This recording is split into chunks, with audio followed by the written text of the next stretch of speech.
Welcome to Troubleshooting Innovation, a commercial baking podcast, sponsored by JLS Automation, a leader in hygienic primary and secondary robotic packaging solutions for the bakery industry. I'm your host, Joanie Spencer, Editor-in-Chief for Commercial Baking, and I'm spending this season with New Haven, Connecticut-based Chabaso Bakery, a B Corp certified commercial artisan bakery, and we are visiting with various members of the team to explore their journey of becoming a certified B Corporation and how this bakery is using its business as a force for good. In this first episode, you'll meet Charles Negaro Jr., CEO of Chabaso Bakery, as we delve into Chabaso's values and practices. Hi, Charles. Well, can I call you Charlie? Yeah, please do. How are you, Charlie? I'm good, Joanie. How you doing? I am great. Thank you so much for joining me for this season of our podcast. I'm really excited to take our listeners through this journey. Well, thanks for having us. We're really excited to talk about it. So I think the first thing we need to do is talk about what a B Corp is. So I just have a quick little definition. Certified B Corporations are for-profit businesses that have met the highest standards of verified social and environmental performance, public transparency, and legal accountability to balance profit and purpose.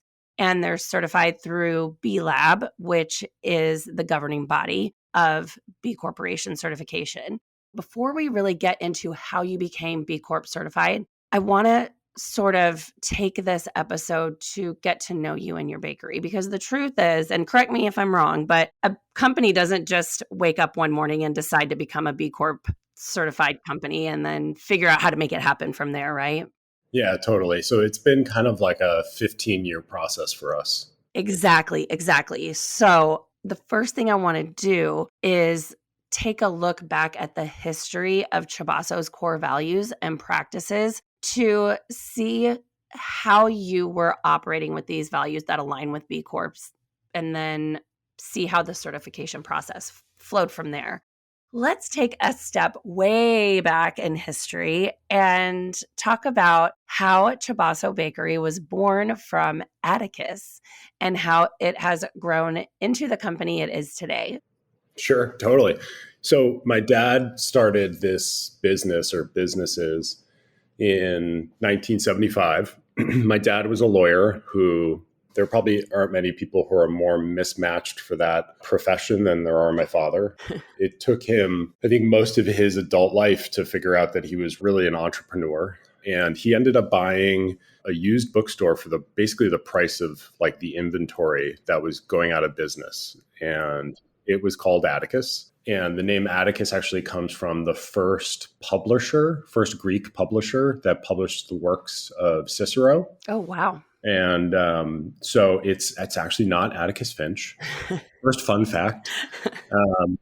And so the used book business was a great thing to be in the 70s and early 80s. Yeah, used books, not even new books. And in 1981, they opened a bookstore cafe in downtown New Haven. And inside the British Art Center, which is a Yale building. And that was like the first building in downtown New Haven that kind of started to transform this city. It's also a concrete box. It's a museum. So it doesn't have any kind of fit outs for like baked goods or a kitchen, no hoods. So to make this thing possible, we always had to have this like little offsite kitchen that was staffed with Yale art students or spouses or partners of Yale students or Yale professors. We relied on this creative energy of all these people. And that really was this foundation for Atticus. And then that turned into Chabaso in about 1996 because we were baking bread for our retail stores. And my dad had the idea of wholesaling it. And Chabaso is the combination of the names of me and my two sisters. So it's Charlie, Abby, and Sophia. I love that. Yeah, still remember this day in 1990 something where we sat in our kitchen and my dad was like, I want to name this after my three kids. And we all figured out the name and it all just kind of came together. It was a fun little collaborative family moment. That is so awesome. And, I did always assume that Atticus was named after Atticus Finch. So already I've learned something right out of the gate. Yeah, we'll come up with t-shirts or something. You should have it says Atticus, not as in Finch. So, Charlie, you have sort of a lifelong experience in this family business with both Atticus and Chabaso. I met you a few years ago, and I remember when I visited Chabaso, at that time, your main involvement, I think you were the owner of Atticus at that time. The day I met you, you were doing some R&D and tinkering around with some Atticus bread in Chabaso's Bakery. I remember there was this little mini R&D space inside the plant. So from a baking standpoint, how did you get involved in the business and how have you kind of grown that? Because I think you have a really interesting story to tell. Yeah, it's like there's this giant rubber band attached to me. As hard as I've tried to run away from the family business and New Haven, it's the further I've gone, the harder it snaps me back. My sisters love to remind me of that. So I had done like summers making bread, and even now it's hard, but like back then it was like really hard, and I kind of liked it. I kind of liked the flow that comes with doing something hard all day. But it took me a long time to actually fall in love with bread, probably because I grew up with it. I started working in the family business in 2006. I did the Chabaso thing from 2006 to 2016, from production to COO. I had this experience of going to the bread lab out in Washington. And I remember kind of going out there with this thought in the back of my mind of like, you can't change the world by baking bread. And then seeing all these people out there who are like actively changing the world by baking bread. I think the first kind of like moment you could call an epiphany was like actually standing in a wheat field and never having done that, even though going through like 25,000 pounds of white flour a day. I didn't even know what the wheat plant looked like or what milling was. And it kind of shocked me a bit. And that, among other things, led me to think back to all these wonderful things that I grew up with at Atticus, that all the creative energy was producing. And that had all kind of gone away. And I spent 3 or 4 years from 2016 to 2019 just working over at Atticus, just the retail store in New Haven, and had the opportunity to try to kind of bring that stuff back while layering in this newfangled idea of fresh milling specialty grains and maybe even trying to grow them in Connecticut. And then in 2019, had the opportunity to start to run both of those businesses. So I think that's probably right when we met each other, which seems like yesterday and 10 years ago at the same time. Right. So, yeah, I love that story. And I'm glad you talked about your experience in the bread lab because I knew that was sort of a pivotal moment for you. I remember you telling me that story. And I think it's really important to put it in context with how Chabaso makes bread and goes to market. So this bakery, Chabaso, started with this mission to make good bread in a town that's known not only for its intellectual culture, of course, with Yale, but also food culture. How did that lay a foundation for the principles of quality bread that you still live by today? Yeah, I think we always get the question of like, because New Haven's famous for pizza, and to some degree, Lender's Bagels too. Lender's started in and around New Haven. Yeah, that's right. And I grew up eating Lender's Bagels, and everybody asks us like, is there something special in the water that makes New Haven pizza New Haven pizza? So I think that's like part of the background. And New Haven's very fortunate that it has Yale in the backyard. The amount of different people from different backgrounds and different cultures and different countries that it brings here, it is a melting pot. I feel like being located in a highly intellectual community has to sort of help feed your desire to create something that's a little bit more complex than just we're making loaves of bread and selling it. There's just sort of higher standards in the area where you are. Do you feel like just from a culture standpoint, it helps your perspective in how you want to change the world by making bread? Wow, that's a great question. Yeah, so there's definitely like when you have other people around you doing incredible things, it raises the bar significantly. When you go to school with people who are children of, relative geniuses, it raises the bar quite a bit.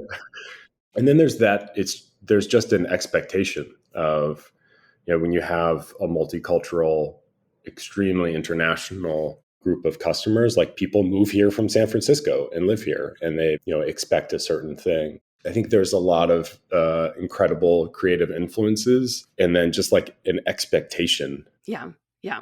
I mean, and what you're making is definitely artisan bread, but the definition of artisan can be highly subjective. And my visit to Chabaso was one of my first lessons in that. I remember the story I wrote, and I think I even opened it with beauty is in the eye of the beholder and artisan is in the eye of the bread maker, because there are so many factors that go into what makes an artisan loaf. For Chabaso, one of those factors is the people and the principles behind your bread making process. So how do those support your definition of artisan bread? Yeah, totally. So we've had to come up with our definition of that, like a buyer or somebody we're getting a tour or trying to like do that whole, like, this is why this is worth this amount of money. Like this is the value in this sales pitch. We've had to define artisan in some simple words, but like you're mentioning, it's oh so not simple. But it's for us on a manufacturing side, it's the differentiation between like the time and temperature between what we do and what you call kind of like a no time dough. So we're using a lot of pre-fermented doughs. We have long bulk fermentation times, and that's hugely challenging in terms of getting extremely high throughput, finding machines that work with this process. So like since the beginning in the 90s, like putting in machines for some level of automation has always been, like this isn't for this, but it kind of works. So like, let's put this thing together with this thing. And you have to like enjoy that process. And then the day-to-day operations of it and how it interacts with the staff is just everything. If your team doesn't understand that like everyday things are going to be a little different and like the desired outcome is collectively making something that's special, it's just not going to work. And they have to kind of get that this thing is a challenge and there's some creativity involved, but it's also like a very well-defined process. And to get your team really believing that, you have to value them, respect them. Might sound kind of like duh, but you really have to listen to them. It can't just be, this is how we do things. And that fundamental collaborative approach starts so many conversations between you as a leader or any leader in the organization and the team that it creates a culture. I guess in some part, probably when we first heard about B Corps 15 years ago, it was like, oh, this makes a lot of sense.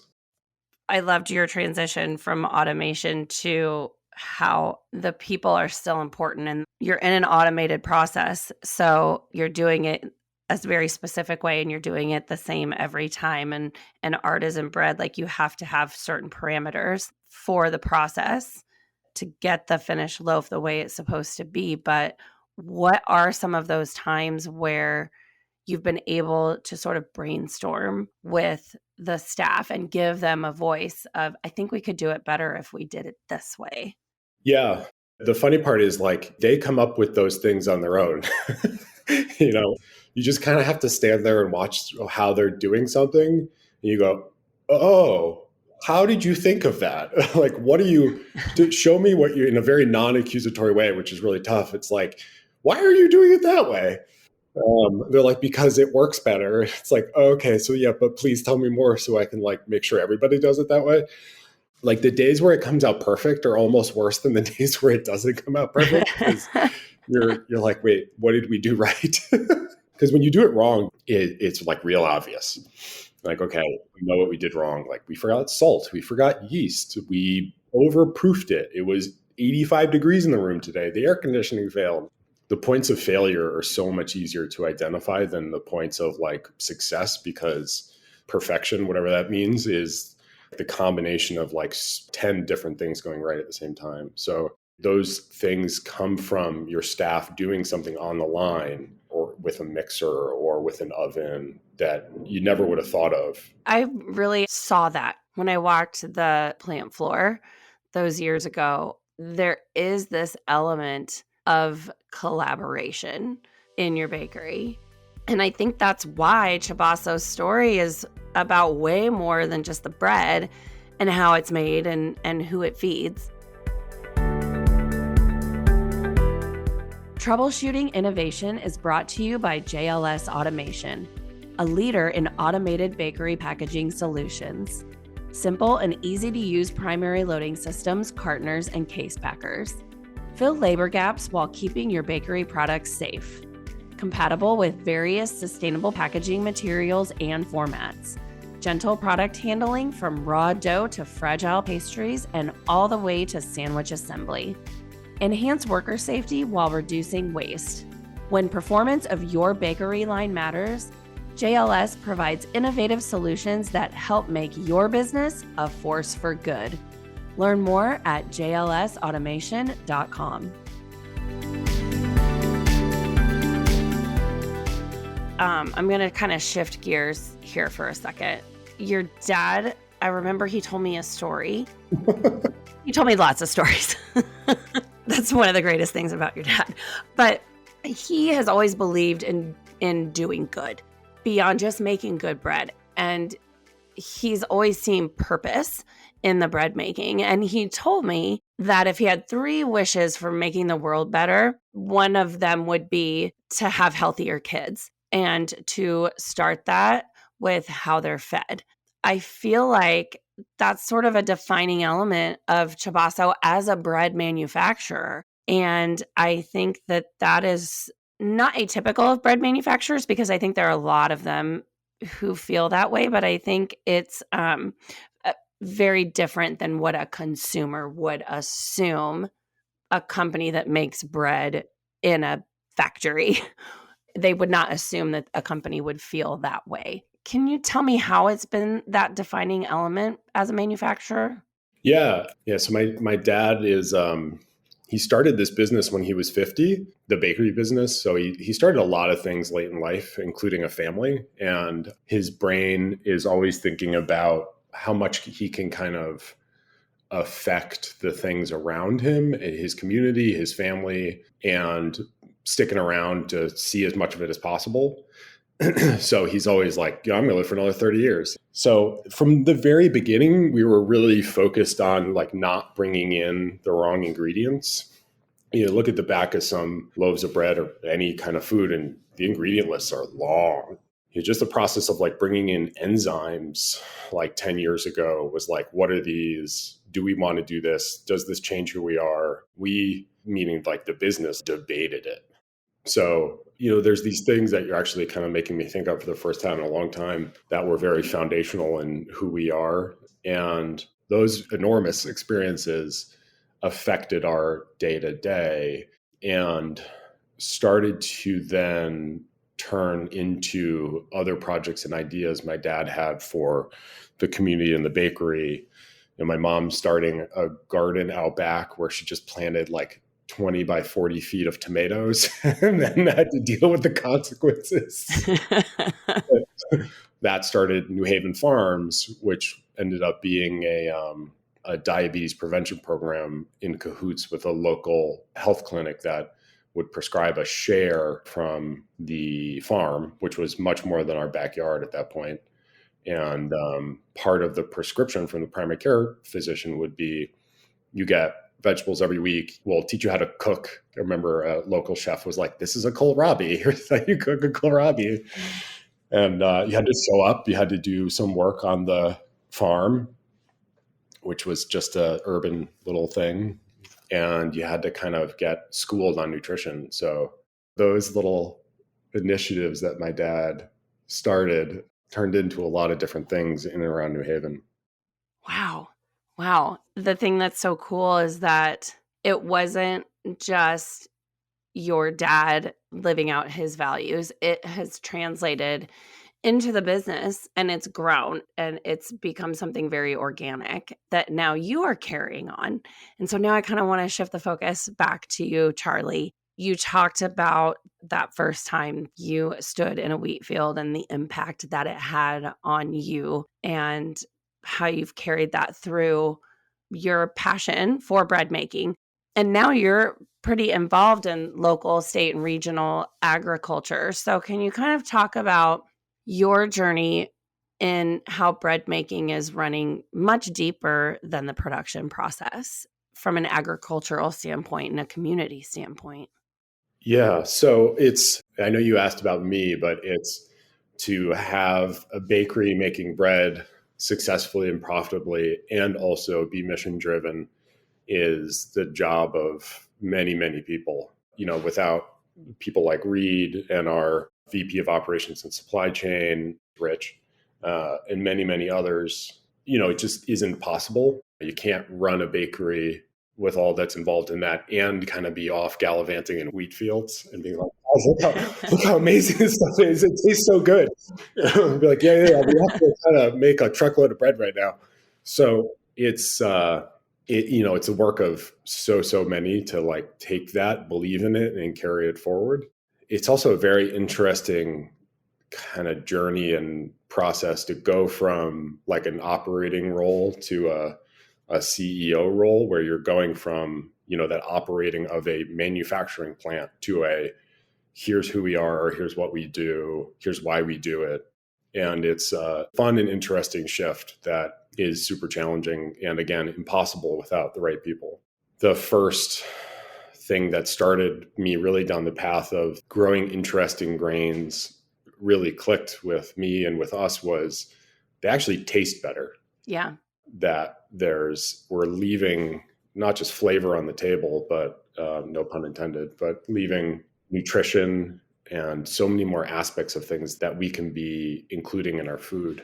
I unfortunately a lot like my father, so I tell a lot of stories, but there's this really, I guess, moment after coming back from one of the trips to Bread Lab and having gone with him to like a barley field and learning what barley was and learning what malt was, and that the malt industry is just very singular in what it produces. And someone made this like specialty malt and put it in vanilla ice cream and it tasted like all sorts of different things. And it's like, wait, did you put pineapple in this? They're like, nope, that's the malt. It's like, okay, cool. So we're definitely screwing up. We're missing something. Why are we as a society like accepting these flavors that people are giving us that just like aren't that great? That's really what gave us the mental support, confidence to come back and say, okay, we're going to try to grow grains, especially grains in Connecticut, and see how it goes. And how is it going? It's really hard. So this was like a pre-pandemic project that started, happened, failed a couple times, restarted. And the wonderful thing that we've experienced in the last 5 years of working together, Reed and I, is we start these little projects and someone usually goes, yeah, that's a great idea. I'm going to go do it. If we end up being the instigator of one good thing, we're more than happy with it. Right before the pandemic in October of 2019, we did our own little bread thing out at Yale called Grain Gab. It brought together a whole bunch of people. Again, Reed did all the work. And out of that, someone else carried the torch and has started like a Northeast Grain Alliance. They had a mill, they had a malt house that's been growing. And if we had a tiny part in playing in, I won't say incubating that, but like pushing it or nudging along, we're extremely happy to have that happen. We'd love for someone in Connecticut to start a mill so that we can continue it. Part of the process also with us with growing wheat in Connecticut was Connecticut's got a lot of farmland, and the primary output of that is actually flours.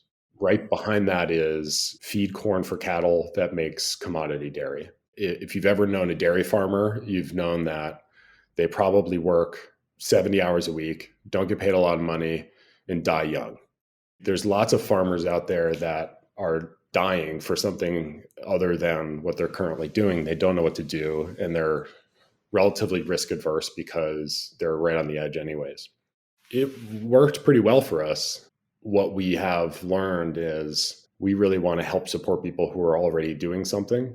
And that's where CT Food Launchpad has kind of come in. Let's talk about that. I mean, I think the work you did with the Connecticut farming was sort of pre-pandemic, but then CT Food Launchpad came after the pandemic, right? Yeah, it happened when we went to go open our second retail location. And man, I give my dad like a lot of flack for having like 42 ideas before breakfast. In retrospect, it's like, wow, I should probably stop making fun of him. That's why I'm sitting here giggling. Yeah, right. Yeah. So we right before like March of 2020, we signed a lease for a second Atticus in New Haven. It in of itself was a crazy idea, but it meant that we had about like 8 months to kind of like figure out what the heck we were going to do with this 2,500 square feet.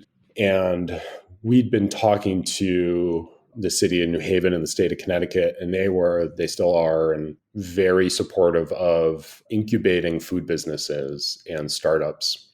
One of the very popular ways to do that is a shared kitchen or kitchen spaces that people can rent for a food truck or a small food business. And we thought, okay, we'll go and do that. We'll make that part of this 2,500 square foot little thing that we're also going to put a bakery in, and we're going to have like a big commercial kitchen and a grocery store, and we're going to sell stuff, and we're going to do coffee and we needed to kind of evolve that idea.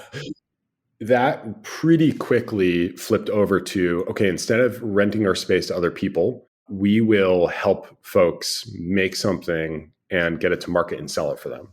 So we started to make baked goods for Sanctuary Kitchen. It's a nonprofit in New Haven that helps refugee and immigrant women who cooked at home get a job now that they've landed in a new life.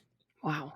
Yeah. And they do that through catering. It's a great model. It makes a lot of sense. So we started making a baked good for them, selling it in our retail locations, and then giving them a percentage of those sales. So all they have to do is come and show us a recipe. We'll scale it up for them and make that happen. Nice. Yeah. So that we're like, okay, this checks a lot of boxes. We don't have to really do anything new. We're just using our existing staff.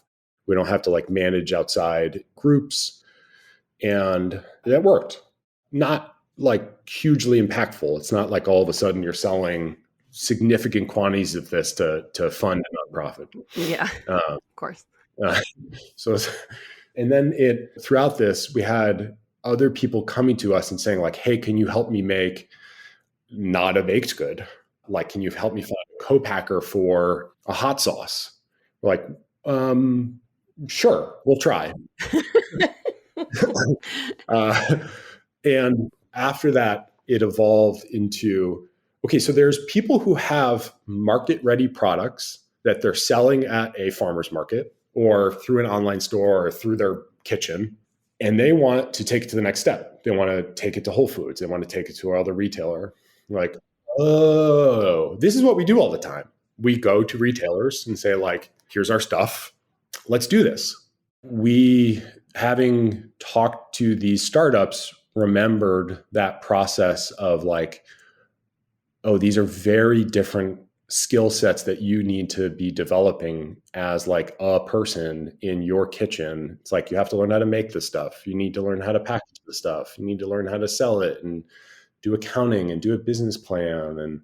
And then you need to learn how to go to a retailer and distribute it and sell it and make it food safe. So it's that's something that we do all the time. So let's try to help local businesses do that so they don't have to learn it.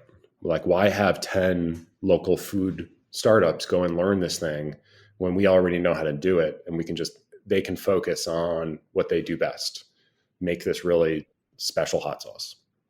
That's what CT Food Launchpad is now. And it seems that's what it's going to be for a while. Reed has helped. There's a Ghanaian hot sauce called Oshido that, with our help, has gone through with 2 retailers and is now carried in Stop and Shop. So this concept is amazing, and you've turned that space sort of into a training and education facility for startup food brands, right?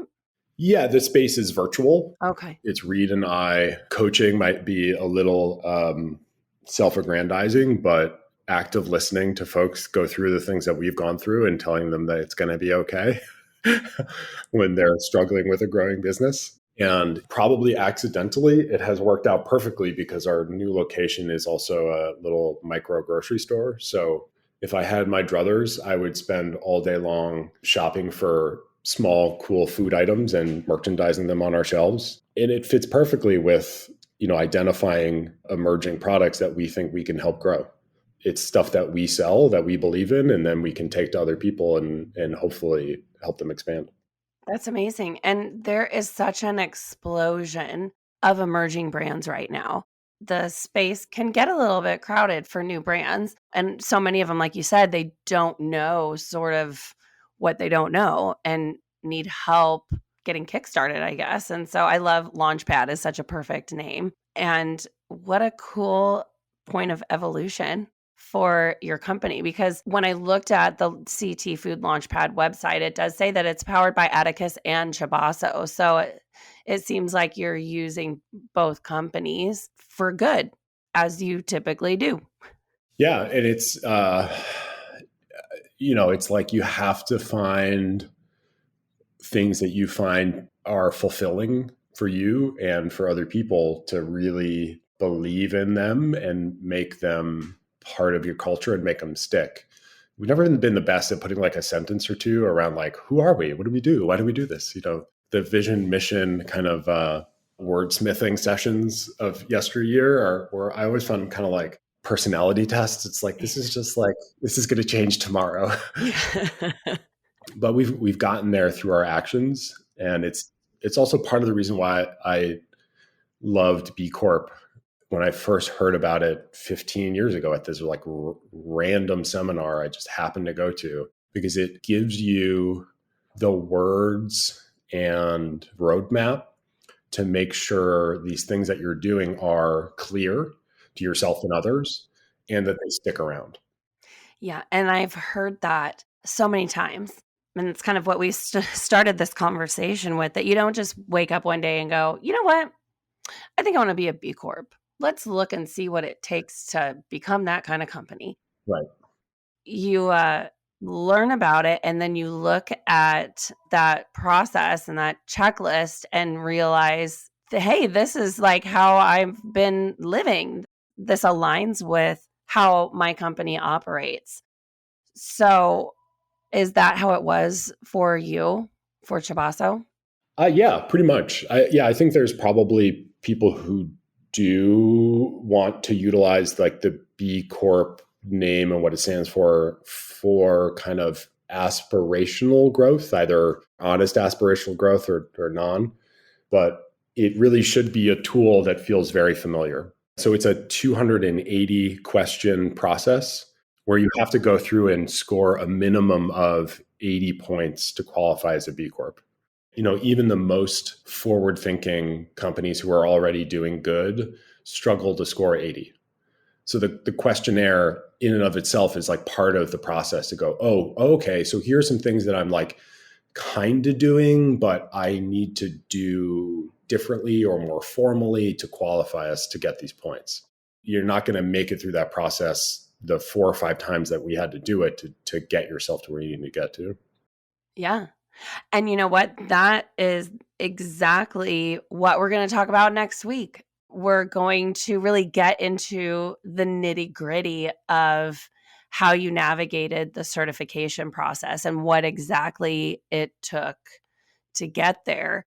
But I've loved this conversation because I feel it was really important to let the audience know who you are, and that, just like you said, getting that certification, I mean, that questionnaire is long and it takes a lot of self-reflection, and you have to kind of already be moving in that direction. So I've really loved just hearing this story of Chabaso and how it came to be, and who you are as a company that fits into what it means to be a B Corp. And over the course of these 5 weeks, we're going to look at the process to obtain certification. Then we're going to talk about how you operationalize those values on the bakery floor. And then B Corp certification, you don't get certified and then it's done. You have to keep improving and get your recertification. So I want to dive into plans for the future, and then finally finish with what the secondary benefits are for being a B Corp. So that's kind of what the lay of the land is for the next few weeks. But next week, we're going to talk about that process and bring Reed into the conversation to really hear those details. So I'm looking forward to that. But for now, thank you so much, Charlie, for spending this time with me today. Well, thanks, Joanie, for giving us the opportunity to talk about it. It's been great. And I will talk to you next week. Talk to you next week. Thank you for listening to the Troubleshooting Innovation podcast, and a special thank you to our sponsor, JLS Automation. For more information on JLS and its hygienic robotic bakery packaging solutions, visit jlsautomation.com.